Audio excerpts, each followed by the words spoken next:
One thing I could say about this WWE Elimination Chamber pay-per-view so far is these guys did not come to Australia to play around with anybody's kids. Coming off of the tag team title match, I'm just, we're two matches in, and I'm just like at a loss for words for how good this pay-per-view has been so far. I will say, Pete Dunne and Tyler Bate versus a Judgment Day it blew my expectations away. I wasn't expecting much. I don't even think that the crowd was expecting much.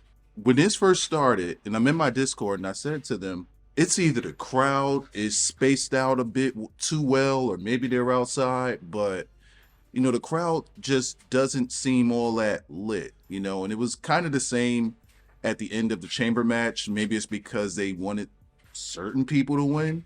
I'm not sure about that, but it sounded like the crowd was a little mild. Judgment Day comes out, and the crowd is still mild until Dom gets on the mic. Once Dom takes the mic, you could tell it was piped in, but you could also tell that the crowd started to wake up because what WWE would do is they would pan the crowd, and in some spots you could see that, they were resting on their laurels. And then in other spots you could see like the crowd was starting to wake up. But the match itself, they didn't start out with a slow burn at all. They just started out on fire. And it stayed that way throughout the match. One thing that I noticed is how much Tyler Bate was taking much of the match.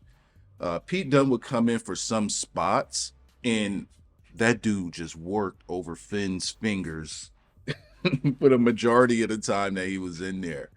And I think he really might have messed up Finn's hand near the down the stretch of that match. You could see like he had blood on his thumb, and it was off of a really, really big pop that he did to Finn's hand. It was pretty bad. But this was an excellent match, top to bottom. There was one situation in there that I paid attention to. I'm not sure that I paid attention to it, but it just commentary just said something, and I was like, man, I wonder if that's planting a seed to bring something back. It was when Michael Cole mentioned how Finn and Damian Priest used to have this thing where they weren't always seeing eye to eye, and it was a bit of a passing comment. And then later on down the stretch of the match, it kind of played into a hope spot for Bate and Dunn, where you had I think it was, you had Priest knock over a Finn Balor off the ropes. And it was one of them spots where it was set up. It was kind of clunky where it was forced into it, but I was like, man, are they really about to start playing off of that? And the only way for them to do that would be to have them lose the titles in that spot. But it wasn't happening. That wasn't happening. It's like Priest just, he took a double burning hammer and a Tyler driver, and the guy still kicks out.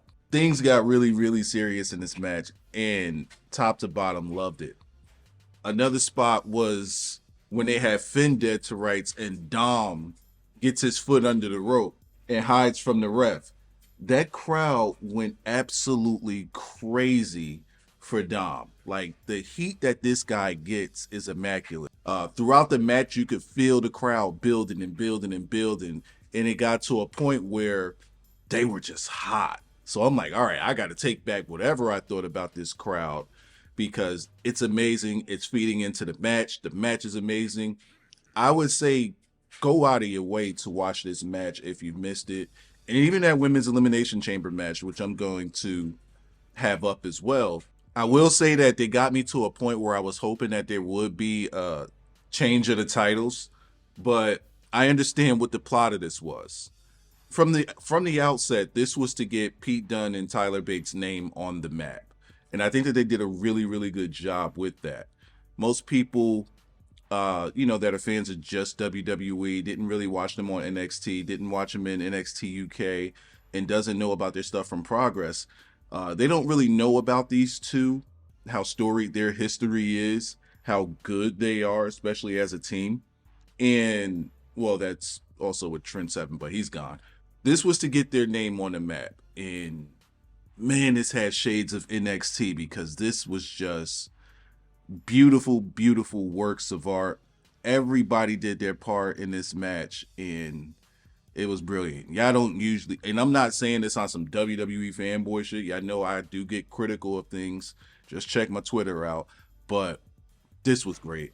This was great, top to bottom. I enjoyed it.